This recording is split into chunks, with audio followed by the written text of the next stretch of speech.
Hi friends, welcome to அறுசுவை சமையல் food continent. இன்றைக்கி நம்ம பார்க்க போகிற டிஷ் ரவா தோசை. மொறுமொறுன்னு சுவையான ரவா தோசை எப்படி செய்யலான்னு பார்க்கலாம் வாங்க. இதுக்கு தேவையான பொருட்கள்: 1 கப் ரவை, 1 கப் அரிசி மாவு, 2 டேபிள் ஸ்பூன் மைதா மாவு, 2 டேபிள் ஸ்பூன் தயிர், 1 ஸ்பூன் ஜீரகம், 1 ஸ்பூன் மிளகு, உப்பு தேவையான அளவு, ஒரு பெரிய வெங்காயம் நைஸாக அரிஞ்சிக்கோங்க, 2 பச்சை மிளகாய், இஞ்சி 1 ஸ்பூன், கருவேப்பிலை. ஒரு மிக்சிங் பவுல் எடுத்து 1 கப் ரவை அதில் சேர்த்துக்கோங்க.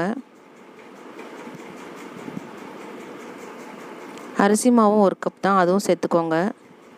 2 ஈக்குவலாக இருக்கணும்.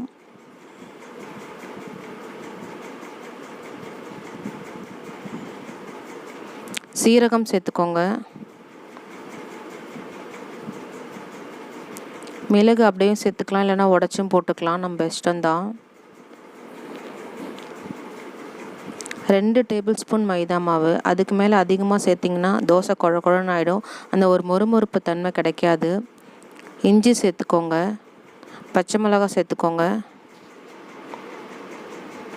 கருவேப்பிலை சேர்த்துக்கோங்க, 2 டேபிள் ஸ்பூன் தயிர் சேர்த்துக்கோங்க, உப்பு தேவையான அளவு.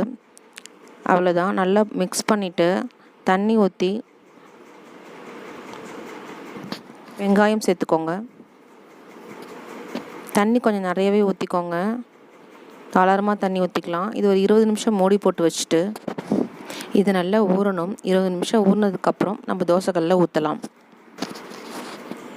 தோசைக்கல்லில் போட்டு கல் சூடாகணும். நல்லா சூடானதுக்கப்புறம் ஊற்றினா தான் இதேமாரி சூப்பராக வரும், ஓட்டை ஓட்டையாக வரும். அப்போ தான் கொஞ்சம் தண்ணியாக கலந்துக்கோங்க. மாவு திக்காக இருந்துச்சுன்னா அந்த கிறிஸ்பினஸ் வராது. எண்ணெய் வேணாலும் ஊற்றிக்கலாம், நெய் வேணாலும் ஊற்றிக்கலாம். மீடியம் ஃப்ளேம்லேயே வச்சு குக் பண்ணுங்கள். இது மாதிரி கோல்டன் ப்ரௌன் ஆனோடனே திருப்பி போடுங்க. இது திருப்பி போட்டும் நம்ம எடுத்து சாப்பிட்டாலும் நல்லாயிருக்கும், திருப்பி போடாமல் கூட நம்ம சாப்பிட்லாம். எவ்வளோ சூப்பராக வந்திருக்கு பாருங்கள் ஃப்ரெண்ட்ஸ், மொறுன்னு சுவையாக வந்திருக்கு. இதை நான் தேங்காய் சட்னி வித் சாம்பாரோடு நான் சர்வ் பண்ண போகிறேன். நீங்களும் இதே மாதிரி ட்ரை பண்ணி பாருங்கள். எப்படி வந்திருக்குன்னு எனக்கு கமெண்ட் பண்ணுங்கள், ஷேர் பண்ணுங்கள், சப்ஸ்கிரைப் பண்ணுங்கள். Thank you for watching, friends.